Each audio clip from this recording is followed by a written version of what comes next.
నమస్తే, నా ఛానల్ పేరు ఉమారామ వ్లాగ్స్. నేను ఇవాళ చేయబోతున్న రెసిపీ గోంగూర నిలువ పచ్చడి అండి. ముందుగా దీనికోసము ఒక స్టవ్ మీద ప్యాన్ పెట్టి ఒక 6-7 ఎండుమిరపకాయలు, 1.5 స్పూన్ ధనియాలు, 1 స్పూన్ ఆయిల్ వేసి ఇదంతా సిమ్లో పెట్టి బాగా ఫ్రై అవ్వనివ్వాలండి. ఇలా ఫ్రై అయిన తర్వాత ఇవి ఒక ప్లేట్లోకి షిఫ్ట్ చేసి చల్లారనివ్వాలి.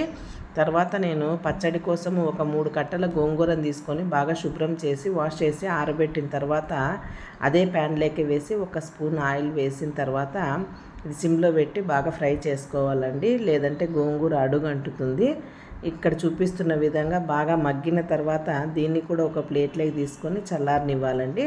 ఇప్పుడు ఒక మిక్సీ జార్ని తీసుకొని ముందుగా ఫ్రై చేసి పెట్టుకున్న ఎండుమిరపకాయలు, ధనియాలని, అలాగే టేస్ట్కి తగినంత సాల్ట్ని కూడా ఇందులోకి యాడ్ చేసి ఫైన్గా పౌడర్ చేసుకోవాలండి. ఇప్పుడు దీంట్లోకి ముందుగా ఫ్రై చేసి పెట్టుకున్న గోంగూరను కూడా ఇందులోకి యాడ్ చేసి పేస్ట్ చేసుకోవాలండి. ఇప్పుడు మనము అదే ప్యాన్లోనే ఆవాలు, జీలకర్ర, ఎండుమిరపకాయలు, అలాగే ఒక 5-6 వెల్లుల్లి రెబ్బలను కచ్చా పచ్చాగా చేసుకొని ఇందులోకి యాడ్ చేసి ఇది ఒక 2 మినిట్స్ ఫ్రై అవ్వనివ్వాలి. తర్వాత ముందుగా మిక్సీ చేసుకున్న గోంగూర పేస్ట్ని కూడా ఇందులోకి యాడ్ చేసి ఇది ఒక 10 మినిట్స్ సిమ్లో పెట్టి ఫ్రై చేయాలండి.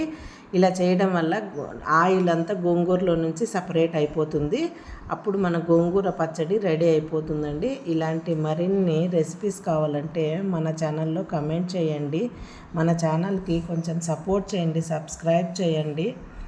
అలాగే ఇక్కడ చూపిస్తున్నాగా బ్లాగ్కి లైక్ చేయండి. తర్వాత ఇక్కడ బెల్ ఐకాన్ని క్లిక్ చేయండి. అలాగే కింద ఆల్ అనే బటన్ని క్లిక్ చేయండి. దానివల్ల నేను అప్లోడ్ చేసే వీడియోస్ నోటిఫికేషన్ మీకు వస్తుంది.